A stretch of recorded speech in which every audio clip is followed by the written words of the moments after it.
We are in the people business. We just happen to sell cars. Gosh, we said that for a long time around here, but what does that really mean? Well, this is our attempt to bring out some of what that means in real-life stories of the people that make up this special company.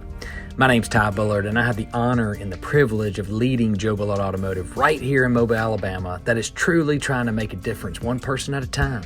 Really, Ty? Easy to say, but are you seriously trying to do this or just saying this? I get it, and frankly, I think it's a fair thought. But come journey with us as we open up with these people and truly get to explore their humanness that makes them difference makers. We all have a story. I do, you do, we all do, and I'm just excited to share some of these with you. Okay, enough with the intro. Let's jump in. Welcome to JBTV. We came up with a name. We are so glad to be with you today, and we have a really interesting topic to talk about. Our guest is the one and only Kevin Dean, who's now worked with us how long? 7.5 years. Gosh, Flies 7.5 by. years.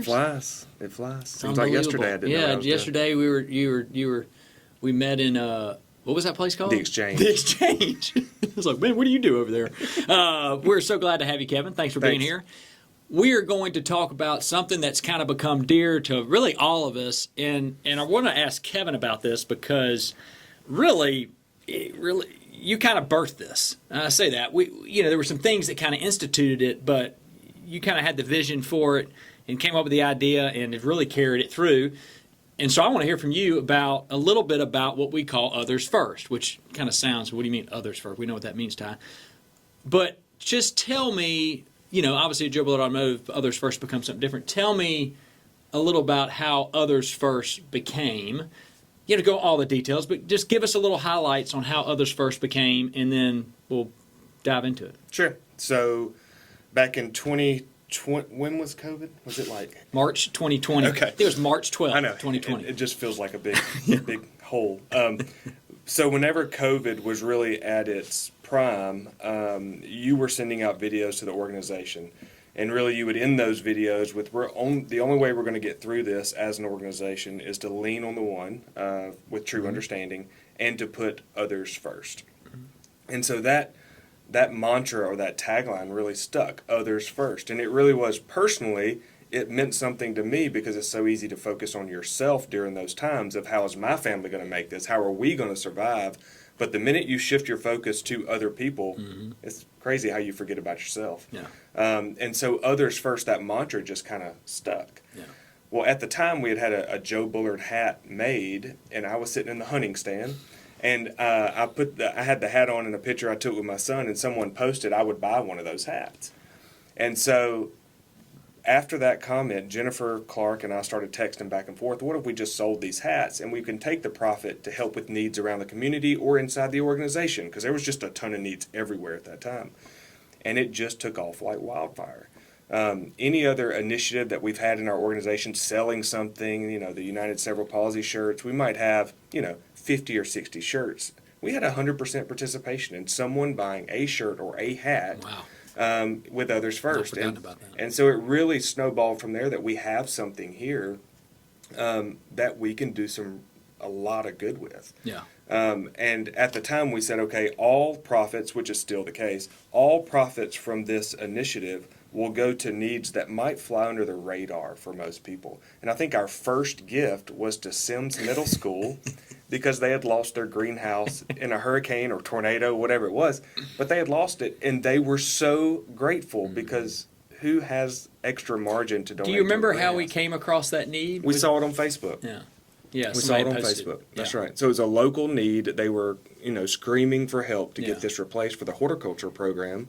And so we were able to fill Which it kind of, I guess, and I don't want to speak for you, but if I take myself back there, I remember that really kind of shared a lens and like, how are these people going to get help? Other than just, people that care about or attached to the Sims, nursery, greenhouse effect, horticulture club. So it was like, hey, the big guys are seen all the time. There's nothing wrong with these people, like the American Cancer Society, the Heart Association, these big organizations that are constantly, they're really good at fundraising. Sure. So they're always over the place. They've got good branding. Sure. They're in everywhere. They've got these events. And then you kind of have the ball clubs and these kind of things, grassroots marketing. But there's like this, unique space that we felt like, I think we kind of saw a lane of, I think we could serve here and really, make a difference to whether it's 2 people or 6 people or 10 people in our community. That's right. Like right here where we serve, and they give back to us so much. That's right. Is that kind of correct? That's right. Yeah, that's what I remember. And so it really, after that donate, I never thought that I would cry giving a school a check for a greenhouse, but they were so moved, it moved me. So it really just started this fire of, hey, let's get this thing going. Yeah. And then fast forward 4 years later, thousands of shirts have been sold, given away, hats sold, cups sold, just tons of items that we're really able to do some really cool things this past year. And it's gotten way bigger than just a dream. Yeah. Now it's making a true impact. Tell us, something that we as an organization sometimes, I don't know that we run past this, but I feel like sometimes it can be felt like it's forgotten. So obviously, Others First serving outside our walls, is pretty easy to do. I mean, there's a lot of need out there. It's just, Sure. you just have to look and you have to have your antennas That's up and right. you got to be kind of That's aware right. of what's going on. But if you look hard enough, you can find need everywhere in some sort of capacity. And that's kind of the obvious part. Tell me about the inside the walls part that I felt like, I've always heard people say, man, I see us supporting all these things in the community, but maybe I can't even do this when I work here, or I can't even do that. You've got issues and challenges within your own company. Absolutely. Tell us a little about that, how that's kind of developed. Absolutely. So really at the very beginning, it was really a few people looking for needs outside the organization, but also those few key people were looking for needs inside the organization as well. So it was only a few people looking for the needs in order to serve those people well. Now it's come full circle where you have 270 employees that are looking for an opportunity of a real need outside of normal needs, but a real need. Medications can't be afforded, a tragic incident within a family. How can Others First come alongside that person and help? And so this year we were able to help 24 employees with very real needs, very real Example of one of those. needs. Medication you cannot afford. A very close a death in the family where maybe tomorrow doesn't seem so bright. How can we help out with that need? So it's been incredible to see. And the process, which I think another powerful thing of Others First and what it's morphed into, is the quickness in which a decision's made. That's right. In the nonprofit world, in some of these, you got boards, you got all these people, and you got different opinions and all these kind of things. I think one thing that makes it ineffective is the red tape and just the delay it takes to say, hey, see a need, fill a need. That's and it. I remember that kind of coming across as we were talking about Others First is see a need, fill a need. And I think that speed has made a difference for us. That's just right. the ability to say yes quick and get it done. To go from 4 years ago to seeing that greenhouse to this year with really over about 65 requests or needs seen and met, we did not have to say no one time, and we were able to handle that need that same day. That's awesome.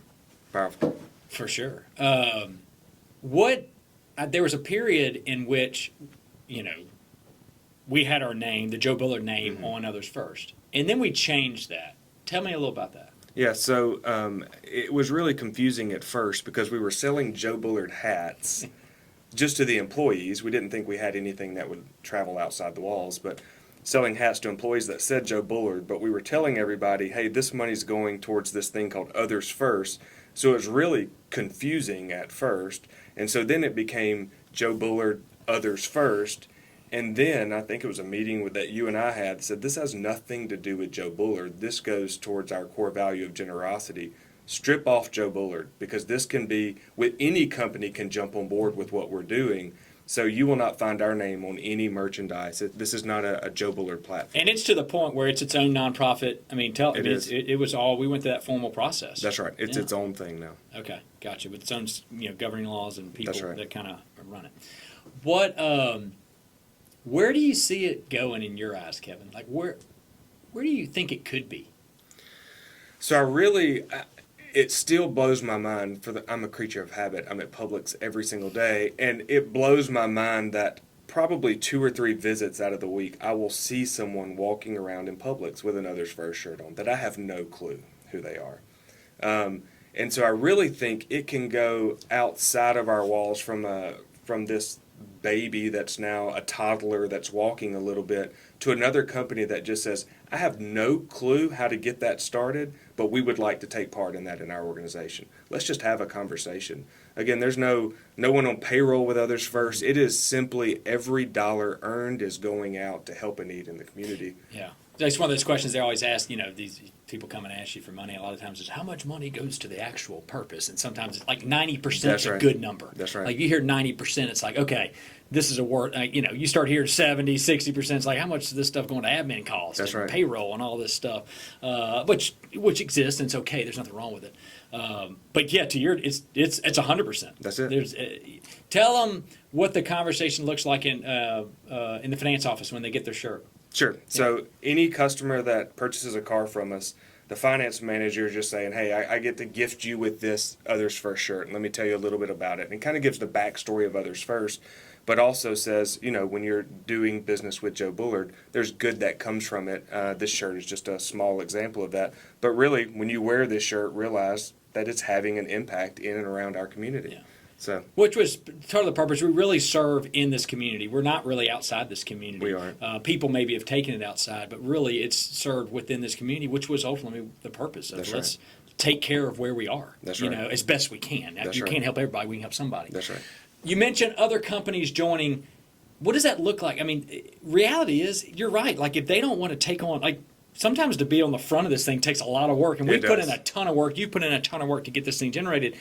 How could they do it? Just reach out to us? What does that look like? It could be reach out to us, but it could be as simple as, hey, we will sell your Others First shirts and hats to our employees, knowing that those funds are going to good in the community. It could be as simple as that, or it could be, hey, maybe we want to start our own program in our own, in our own company called, We Give Back. It doesn't matter. We can replicate what we're doing. It really is just doing good in the community. we can help them. Absolutely. Yeah. We've gone down Contact the road. Kevin. Contact information if they wanted to. If other companies see this and want to do that, what do they? Just shoot me an email, kdean@joebullard.com. Okay, perfect.